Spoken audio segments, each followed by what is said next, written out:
नमस्कार। सुबह के 7:30 बज चुके हैं। मैं अश्विनी सिंह एक बार फिर हाजिर हूं आप सबों के बीच खबरें विथ न्यूज हार्ट लेकर। और हर दिन की भांति हमारे साथ मौजूद हैं न्यूज हार्ट के जर्नलिस्ट सागर जी। बहुत बहुत स्वागत है सागर जी। जी धन्यवाद अश्विनी जी। खबरें विथ न्यूज हार्ट में आज बात होगी राज्यसभा के उन 2 सीटों की जो पहले भी हम आपको बताते रहे हैं, और कल एक खबर में हमने आपको बताया था कि जो जदयू से 2 सीटें जो है वो खाली होंगी, एक हरिवंश नारायण की और दूसरी सीट रामनाथ ठाकुर की। तो कल के खबर में यह भी बताया गया कि रामनाथ ठाकुर का जो सीट है वो फाइनल हो चुका है, तो उस पर विस्तार से बात करने की जरूरत नहीं है। अगर आप विस्तार से जानना चाहते हैं तो कल का वो वीडियो देखिए। लेकिन हरिवंश नारायण राज्यसभा नहीं जाएंगे ऐसी चर्चा चल रही है। अगर हरिवंश नारायण राज्यसभा नहीं जाते हैं तो उनके जगह कौन, इस पे भी बात करेंगे। और उसके बाद बात करेंगे उपेंद्र कुशवाहा की, क्योंकि उपेंद्र कुशवाहा की पार्टी में जो उठापटक आप देख रहे हैं और जो विधायकों का मूड अभी तक सामने आ रहा है, उस स्थिति में उपेंद्र कुशवाहा के पास आखिरी रास्ता क्या होगा, उस आखिरी रास्ते पे बात करेंगे। और अंत में बात करेंगे चिराग पासवान की। बंगाल का चुनाव है और हार्ड बार्गेनर कहे जाने वाले चिराग पासवान की प्रेशर पॉलिटिक्स शुरू हो गई है क्या, क्योंकि वो बंगाल पहुंच चुके हैं, आप ऐसा कह सकते हैं। इस पर भी विशेष बात होगी। शुरू करते हैं सबसे पहले बात राज्यसभा के उन 2 सीटों की। कल हमने जैसे आपने बताया एक खबर में कि जो हरिवंश नारायण का पत्ता लगभग समझिए कट गया है, लेकिन रामनाथ ठाकुर फाइनल हो गए। तो लेकिन हरिवंश नारायण के जगह कौन? बिल्कुल। कल हमारे जो संपादक हैं अजय मिश्र सर, माफ कीजिएगा परसों का ये खबर है, प्रबंध संपादक जो है अजय सर, बेधड़क में उन्होंने डिटेल में बताया था इस चीज के बारे में कि भाई हरिवंश नारायण क्यों नहीं जाएंगे, पूरा विस्तार से उस चीजों को डिस्क्राइब उन्होंने किया था। लेकिन अब उसके आगे की खबर कि आखिर हरिवंश नारायण नहीं जाएंगे तो उनके जगह जाएगा कौन? तो देखिए बहुत सारे नाम। अब राज्यसभा भाई कौन जाएगा? नीतीश कुमार का जो करीबी रहेगा वही ना जाएगा। नहीं तो हम लोग फिल्टर्ड नाम पे चर्चा करेंगे। हाँ, नीतीश कुमार का जो करीबी रहे, जिस पर एकदम फुल ट्रस्ट नीतीश कुमार करते हो, जो रिपोर्टिंग हो वो इधर उधर नहीं हो, एकदम अक्षर सा पहुंचे। रिपोर्टिंग वहां से डायरेक्ट वहां पहुंचे, कोई मिडिल मैन नहीं हो, क्योंकि गलती पहले हो चुकी है। बिल्कुल। अब नाम अगर लेना चाहते हैं तो ले सकते हैं। बिल्कुल, आरसीपी सिंह। हाँ, आरसीपी खुले सिंह तौर पे गए थे, मंत्री बनने की जिद किए, मंत्री बन गए बिना नीतीश कुमार के राजी के। देखिए क्या हो रहा है ना कि जो जो जा रहा है वहां पर वो कुछ न कुछ जो है कुर्सी के मुंह में फंस जा रहा है। लगता है वहां की हवा का जो है असर है। हालांकि अभी ललन सिंह और संजय झा ठीक है, अभी कंट्रोल्ड में है नहीं, लेकिन उनको लेके भी चर्चाएं चलती रहती हैं। आपको होता है चुनाव में, हालांकि ये सब बातें अफवाह निकली स्पष्ट तौर पे। एकदम संजय झा और नीतीश कुमार अभी 2 आंख और कान हैं नीतीश कुमार के राष्ट्रीय राजनीति। बिल्कुल। अब नीतीश कुमार किसी ऐसे को भेजना चाहते हैं जो एकदम खास हो, नीतीश कुमार का एकदम 1 to 1 बात जो है लाकर एकदम रख दे आपको। और वहां की हवा में उनका भी मन नहीं डोले, एकदम अडिग रहे। हाँ, मन ना डोले। मन डोल जा रहा है ना बहुत लोगों का। अरे उनके जो जिस पर बहुत ज्यादा ट्रस्ट करते थे, जब उनका मन डोल गया, मन डोल जा रहा है। तो इस बार नीतीश कुमार ऐसे ही लोगों की तलाश में है। और आपको मालूम है कि अमित शाह के आवास पर एक बैठक हुई जिसमें नीतीश कुमार के रिटायरमेंट के बारे में जब चर्चा हुई तो नीतीश कुमार और ज्यादा खनक गए थे। और चर्चा किसके साथ? तो नीतीश कुमार के 2 करीबियों के साथ। तो मतलब नीतीश कुमार, ठीक है, दोनों बहुत अच्छे हैं, बहुत विश्वास करते हैं नीतीश कुमार। तो मतलब नीतीश कुमार को दिल्ली में एक ऐसा आदमी चाहिए जिसको नीतीश कुमार आधी रात को अगर बोले कि तुम कुर्सी छोड़ दो तो कुर्सी छोड़ दे, और अगर दूसरे के तरफ से कुछ भी अपडेट आए तो सीधे लाके नीतीश कुमार के कान में फूंक दे, है ना? बिल्कुल ऐसा ही आदमी चाहिए। अब पूरा नजर दौड़ा कर अगर आप देखिएगा, और सबसे बड़ी एक और अभी चर्चा है कि भाई 2 भाई केंद्र में या राष्ट्रीय राजनीति में 2 चेहरे हैं, और जिसमें से कि एक चेहरा ललन सिंह भूमिहार और ब्राह्मण, और एक संजय झा ब्राह्मण। बिल्कुल। लेकिन नीतीश कुमार की पार्टी का मोड क्या है भाई? मोड तो लवकुश है ना। बिल्कुल, लवकुश की ही राजनीति से ना नीतीश कुमार का उदय हुआ है। तो नीतीश कुमार को ऐसा आदमी चाहिए जो नीतीश कुमार का आंख नाक कान बने, डायरेक्ट रिपोर्टिंग करे, और लवकुश समाज से जुड़ा हुआ व्यक्ति हो। बिल्कुल। ठीक है ना। तो ऐसे में नाम तो दो है, लेकिन एक नाम एकदम सॉलिड, लिस्ट में सबसे ऊपर है। सबसे ऊपर, उस नाम की चर्चा कर दें। बिल्कुल, दर्शक हमारे शो देखते हैं इसी के लिए। नाम भी बताना जरूरी है। तो देखिए, पहला नाम तो है अभी वर्तमान के जो जनता दल यूनाइटेड के प्रदेश अध्यक्ष हैं, उमेश कुशवाहा। उमेश कुशवाहा के बारे में चर्चा हो रही थी कि उमेश कुशवाहा अध्यक्ष पद छोड़ सकते हैं और उनके जगह पे चंदेश्वर चंद्रवंशी हैं, रामनाथ ठाकुर हैं, 2-3 नामों की चर्चा थी कि प्रदेश अध्यक्ष बन सकते हैं। लेकिन दो चर्चाएं हैं उमेश कुशवाहा के बारे में। एक तो संक्रांति के बाद जब मंत्रिमंडल का विस्तार होगा तो उसमें मंत्री बनाए जाने की चर्चा है, लेकिन चूंकि कुशवाहा समाज से हैं और नीतीश कुमार के काफी भरोसेमंद हैं, तो इस वजह से एक, और चुनाव में उनके नेतृत्व में, भाई बिहार में उन्हीं के मतलब मार्गदर्शन में चुनाव हुआ।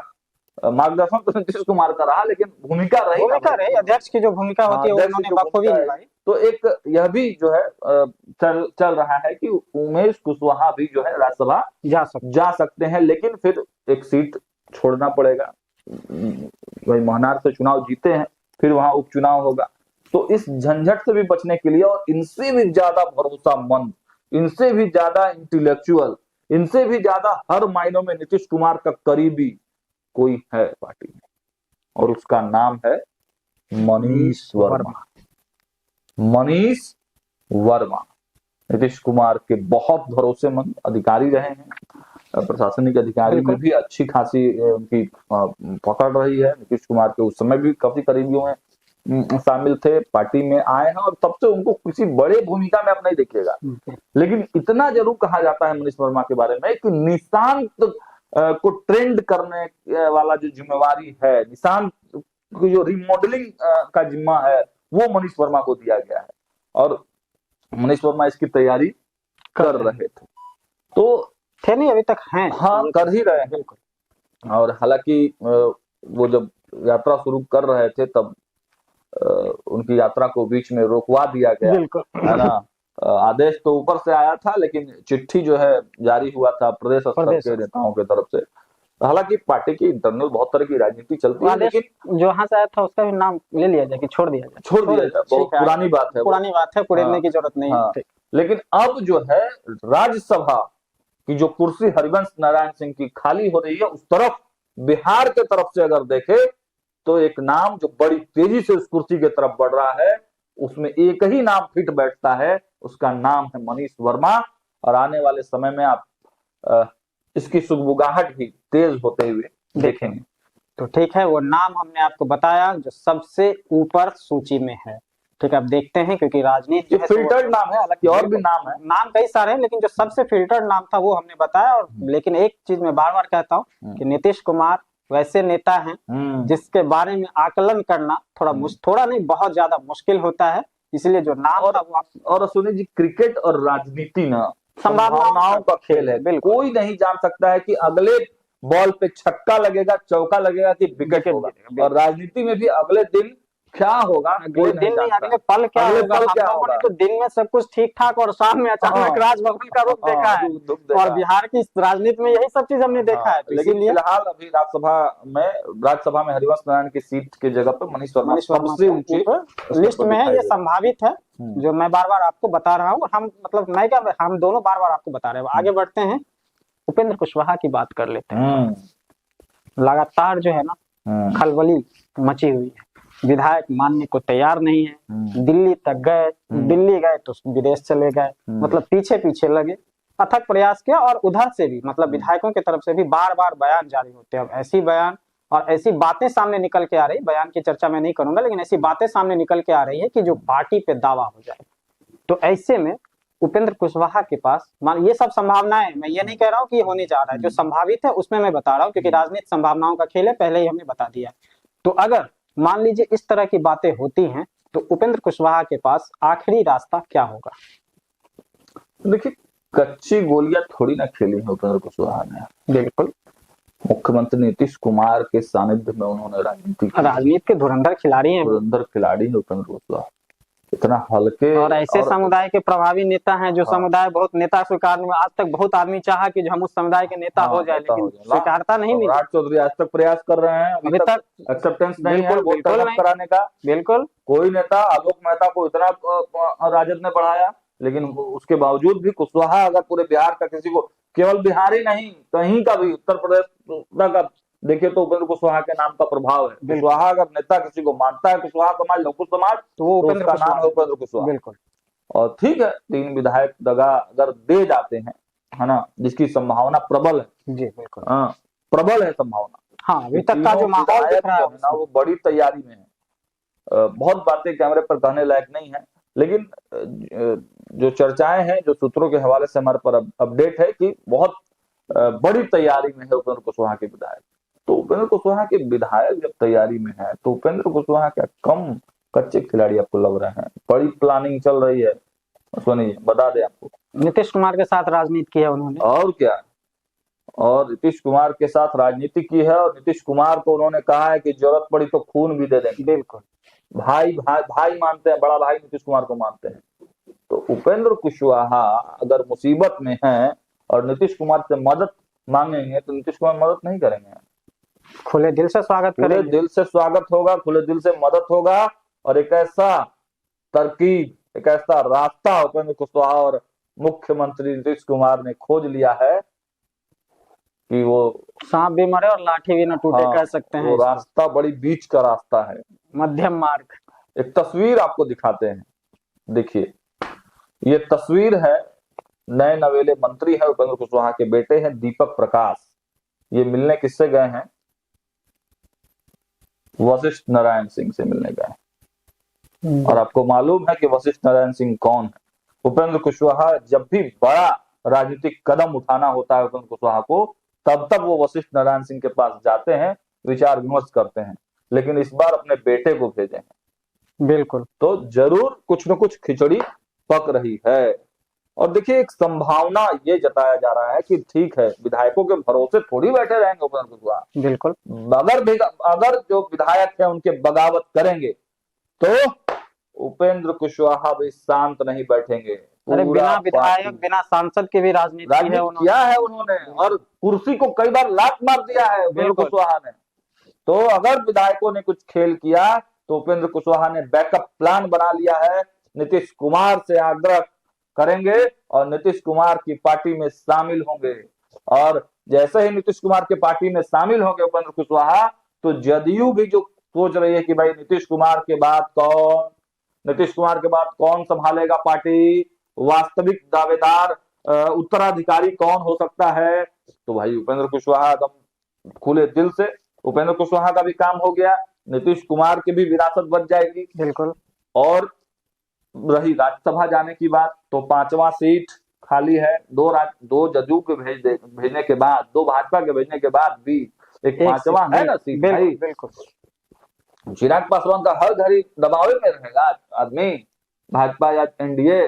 चिराग पासवान वहां बंगाल की राजनीति करने जा रहे हैं, तो कहा जाएगा फिर आप कीजिए, वहां आपको सीट मिलेगा। कहा जाएगा कि आप उस और बढ़िए ना, कहाँ बिहार में फंसे हुए हैं। तो एक राज्यसभा की जो 5वीं सीट है, उस पर समर्थन देकर उपेंद्र कुशवाहा अगर जदयू में चले जाते हैं, जदयू में शामिल हो जाते हैं, पार्टी नहीं रहेगा तो क्या करेंगे? अब 3 विधायक मान लीजिए पार्टी पर दावा कर दी, पार्टी उनकी होगी, तो उपेंद्र कुशवाहा नया पार्टी जदयू में चल जाएंगे। जदयू से ही पहले भी गए थे, चले जाएंगे जदयू में, और जाएंगे तो वहां पर दोनों हाथ खोल के नीतीश कुमार स्वागत करेंगे। राज्यसभा की सीट भी मिल जाएगी, एमएलसी की सीट बच जाएगी, मंत्री भी बच जाएगा। बिल्कुल, मतलब इनका भी काम हो गया। और नीतीश कुमार को भाई स्वाभाविक तौर से उत्तराधिकारी जो जदयू का वो खोज रहे थे, वो मिल जाएगा। निशांत और कुशवाहा की ट्यूनिंग भी कमाल की है। और निशांत की राजनीति में एंट्री भी होगी, क्योंकि उपेंद्र कुशवाहा के भी बेटे राजनीति में हैं, निशांत के भी नीतीश के बेटे भी राजनीति में आने की संभावना जताई जा रही है। तो कुल मिलाकर उपेंद्र कुशवाहा अगर जदयू ज्वाइन कर लेते हैं अभी के परिप्रेक्ष्य में, तो सारी समस्याएं अब देखिए कि सॉल्व हो जाएंगी। बिल्कुल। तो ये एक बीच का रास्ता और बड़ा सटीक रास्ता जो है, ये खोजा गया है। अब ये कहां से निकल कर आया है, ये हम लोग नहीं बताएंगे भाई, हमारे भी कुछ वो है, बिल्कुल, है ना, सूत्र हमेशा डिस्क्लोज नहीं किया जाता। लेकिन ऐसी चर्चाएं हैं, और ये पूरी चीजें संभावनाओं पर ही आधारित है। बिल्कुल। जो संभावनाएं थी वो हमने आपको बताया। और चिराग पासवान की बात कर रहे थे तो चिराग पासवान की ही बात कर लेते हैं। राजेश वर्मा वहां गए थे 3 दिनों के लिए, और उसके बाद अरुण भारती का जो बयान था उन सबको देखिए तो बंगाल में चिराग पासवान एकदम मजबूती से लड़ने के मोड में। और आप सभी जानते ही हैं और अब देखा भी होगा आपने कि चिराग पासवान की जो बार्गेनर है उनको एकदम हार्ड बार्गेनर कहा जाता है, और इसके लिए वो प्रेशर बनाने की जो उनकी रणनीति है वो रणनीति जारी रहती है। तो वो रणनीति फिर से समझाते हैं हम आपको बंगाल चुनाव को लेकर। देखिए, कल भी हम लोग बात किए, हम लोग परसों भी बात किए लगातार। देखिए, चिराग पासवान का फोकस एकदम है बंगाल। इतने दिन से बैठकर दिल्ली में वो बंगाल चुनाव पर फोकस किए हुए थे, और राजेश वर्मा को लगा दिए हैं कि भाई जाइए वहां से पता करके ये क्या क्या माहौल है। राजेश वर्मा वहां गए भी हैं। इधर चिराग पासवान बिहार पहुंच गए हैं, अरुण भारती जमुई पहुंचे हैं। तो एक्शन में है चिराग पासवान। लेकिन एक पोस्ट आया है उनके तरफ से, दिखाइए पोस्ट। इस पोस्ट में वो दावा यही कर रहे हैं कि बंगाल चुनाव तो चिराग पासवान लड़ेंगे, और साथ में किसके लड़ेंगे? तो एनडीए के साथ लड़ेंगे। मतलब एनडीए के साथ लड़ेंगे तो भाई सीट चाहिए। बिल्कुल। और आपको कल भी हम अश्विनी जी बताए थे कि कुछ बयान चिराग पासवान न ममता बनर्जी के खिलाफ दे रहे हैं, और कल लालू जी के साथ आए हैं। बिल्कुल। लालू जी के खिलाफ भी बहुत कुछ बोलने से मतलब कतराए हैं। तो सीधे सीधे बच गए उन्होंने, सीधा सीधे उन्होंने कहा अगर पारिवारिक मैटर है तो परिवार का मामला कह के निकल गए, और कोर्ट का मामला कह के निकल गए। तो हार्ड बार्गेनर है चिराग पासवान। पहले भी इस तरह का वो प्रेशर पॉलिटिक्स करते रहे हैं। इसी चुनाव में देख लीजिए ना, चुनाव में साथ में भी थे एनडीए के, और उनके लॉ एंड ऑर्डर पे सवाल भी उठा रहे थे। नीतीश कुमार पे सवाल उठा दिए कि वो मतलब मुझे लगता नहीं है कि इस गठबंधन में हम हैं। हाँ। तो बहुत कड़ा शब्दों का प्रयोग, बहुत कड़े शब्दों का प्रयोग याद नहीं है था, लेकिन नीतीश कुमार पर लॉ एंड ऑर्डर पर गंभीर सवाल उठा दिए थे चुनाव से पहले। और कई बार तक उठाते रहे थे जब तक सीट शेयर नहीं हुआ था। हाँ, चुनाव के पहले। बिल्कुल। चुनाव जैसे वो सब शांत हो गया। तो चिराग पासवान का यही राजनीति, यही अदा है। और अब बंगाल में चुनाव से पहले भी फिर से बयानबाजी रोक दी है उन्होंने, है ना। मतलब बयानबाजी का रुख मोड़ दिया है, सीधा कह सकते हैं।